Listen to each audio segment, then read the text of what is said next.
صدیوں سے ہمیں اسکولوں، کالجوں اور یونیورسٹیوں میں ایک جھوٹ پڑھایا جاتا رہا، ایک ایسا سفید جھوٹ جسے ایوولوشن یعنی کہ ارتقاء کا نام دے کر ہمارے ذہنوں میں ٹھونسا گیا۔ ہمیں بتایا گیا کہ ہم اس کیچڑ، اسی مٹی اور انہی کیمیائی جوڑوں میں پیدا ہوئے ہیں جہاں سے مینڈک، بندر اور ڈائنوسور بنے تھے۔ ہمیں بتایا گیا کہ ہم اس سیارہ زمین کے نیٹو ہیں، ہم یہیں کے ہیں اور ہمارا خمیر اسی زمین سے اٹھا ہے۔ لیکن آج 21ویں صدی میں سائنس خود اپنے اس نظریے کا گلا گھونٹ رہی ہے۔ جب انسانی جسم کو جدید ترین ٹیکنالوجی اور مائکرو بایولوجی کی خوردبین کے نیچے رکھا گیا تو ایک ہولناک اور حیران کن سچائی سامنے آئی۔ وہ سچائی یہ ہے کہ انسان زمین پر فٹ نہیں بیٹھتا۔ ہمارا جسم، ہماری نفسیات، ہماری بیماریاں اور ہماری ضروریات چیخ چیخ کر کہہ رہی ہیں کہ ہم زمین کے باسی ہیں ہی نہیں، ہم کہیں اور سے آئے ہیں یا لائے گئے ہیں۔ ہم یہاں مہمان نہیں بلکہ ایک پریزنر یعنی کہ قیدی یا ایک جلا وطن ہیں۔ آج میں ڈاکٹر ایلس سلور کے دعووں کو نہ صرف سائنسی دلائل سے ثابت کروں گا بلکہ قرآن و حدیث کی ان گہری نشانیوں کو بھی سامنے لاؤں گا جو 1400 سال سے ہمیں بتا رہی تھیں کہ تمہارا گھر یہ نہیں ہے، تم جنت سے نکالے گئے ہو۔ سب سے پہلا اور سب سے بڑا ثبوت خود آپ کے جسم کا ڈھانچہ ہے۔ اگر ہم زمین پر لاکھوں سالوں کے ارتقاء کا نتیجہ ہوتے تو ہمارا جسم زمین کی کشش ثقل یعنی کہ گریوٹی کے ساتھ مکمل آہنگ ہو جانا چاہیے تھا، یعنی کہ مکمل اسے کمپیٹیبل ہو جانا چاہیے تھا۔ لیکن حقیقت کیا ہے؟ کمر درد کی جو عالمی وبا ہے وہ ہمیں بتاتی ہے کہ ہم یہاں کے ہیں ہی نہیں۔ دنیا کا شاید ہی کوئی انسان ہو جسے زندگی میں کبھی نہ کبھی کمر درد، گھٹنوں کے درد یا مہروں کے مسائل کا سامنا نہ کرنا پڑے۔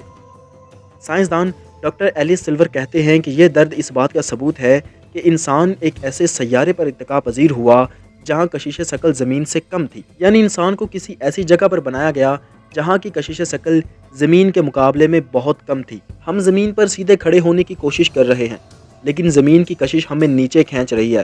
ہمارا ریڑھ کی ہڈی کا نظام یعنی کہ اسپائنل کولمن زمین کی 1G فورس کے لیے ڈیزائن نہیں ہوا۔ یہ اس بات کا ثبوت ہے کہ ہمارا اصل گھر ایک کم کشش ثقل والا سیارہ تھا، ایک ایسی جگہ تھی جہاں ہمارے جسموں پر مادی بوجھ نہیں تھا۔ اس کے بعد آ جاتی ہے بات ویریکوز وینز اور دوران خون کی۔ انسانوں میں ویریکوز وینز یعنی کہ پاؤں کی رگوں کا پھولنا ایک عام بیماری ہے جو کسی اور جانور میں نہیں پائی جاتی، کیونکہ ہمارا دوران خون کا نظام زمین کے بھاری پن کے خلاف خون کو واپس دل تک پمپ کرنے میں مشکل محسوس کرتا ہے۔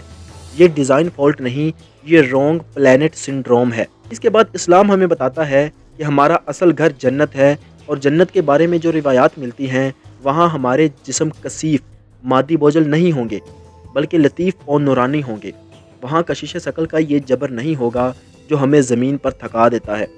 ہماری کمر کا درد دراصل ہماری روح کی اس یادداشت کا درد ہے جو ہلکے پھلکے وجود کی عادی تھی۔ زمین پر موجود ہر جانور، چاہے وہ چھپکلی ہو، کتا یا پرندہ، سورج کی روشنی میں گھنٹوں رہ سکتا ہے اور اسے کچھ نہیں ہوتا۔ لیکن انسان، ہم زمین کے بادشاہ ہونے کا دعویٰ کرتے ہیں لیکن ہم اپنے ہی سیارے کے سورج کے سامنے چند گھنٹے بھی ننگے جسم نہیں بیٹھ سکتے۔ اگر ہم یہاں پیدا ہوئے ہوتے تو لاکھوں سالوں میں ہماری جلد کو سورج کی الٹرا وائلٹ ریڈیشن کے خلاف مکمل مدافعت پیدا کر لینی چاہیے تھی، لیکن یہاں ایسا ہوا ہی نہیں۔ ہمیں سن بلاک چاہیے، ہمیں کپڑے چاہیے، ہمیں چھاؤں چاہیے خود کو محفوظ کرنے کے لیے۔ ڈاکٹر ایلس سلور کا دعویٰ ہے کہ یہ اس بات کا ثبوت ہے کہ انسان جس جگہ سے آیا ہے وہاں سورج اتنا تیز نہیں تھا یا وہاں کی فضا ایسی تھی جو مضر شعاؤں کو مکمل روک لیتی تھی۔ اس کے بعد ہماری آنکھوں کی حساسیت آ جاتی ہے۔ انسان کی آنکھیں سورج کی تیز روشنی برداشت نہیں کر سکتی، جبکہ زمین کے دیگر جانور جیسے عقاب یہ سیدھا سورج کی طرف دیکھ سکتے ہیں۔ تو میرے بھائیوں، ہم اس ستارے یعنی سورج کے لیے ڈیزائن ہی نہیں ہوئے۔ قرآن مجید میں جنت کا نقشہ کھینچتے ہوئے اللہ تعالیٰ نے فرمایا، وہاں وہ نہ دھوپ دیکھیں گے اور نہ سخت سردی۔ یہ آیت ثابت کرتی ہے کہ ہمارا اوریجنل ہیبیٹیٹ ایک ایسی جگہ ہے جہاں روشنی تو ہے مگر جلانے والی دھوپ نہیں۔ ہماری جلد آج بھی اسی نورانی ماحول کی متلاشی ہے، اسی لیے یہ زمین کا سورج اسے جلا دیتا ہے۔ یہ سب سے زیادہ ٹھوس سائنسی ثبوت ہے کہ زمین اپنے محور پر 24 گھنٹے میں چکر پورا کرتی ہے۔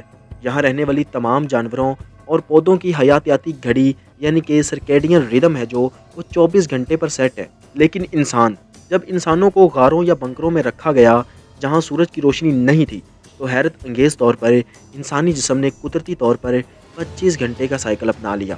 یہ اس بات کا ناقابل تردید ثبوت ہے کہ ہمارے آباء و اجداد کسی ایسی جگہ سے آئے ہیں جہاں دن کا دورانیہ زمین سے مختلف ہے۔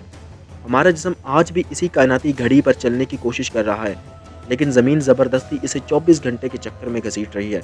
یہی وجہ ہے کہ انسان ہمیشہ تھکا ہوا اور وقت کی کمی کا شکار رہتا ہے۔ ہم اس سیارے کے ٹائم زون کے ساتھ مطابقت رکھتے ہی نہیں۔ زمین پر موجود تمام جانوروں کے بچے پیدا ہوتے ہی چلنے پھرنے لگتے ہیں۔ بکری کا بچہ منٹوں میں کھڑا ہو جاتا ہے، لیکن انسان کا بچہ وہ سالوں تک بے بس، لاچار اور محتاج رہتا ہے۔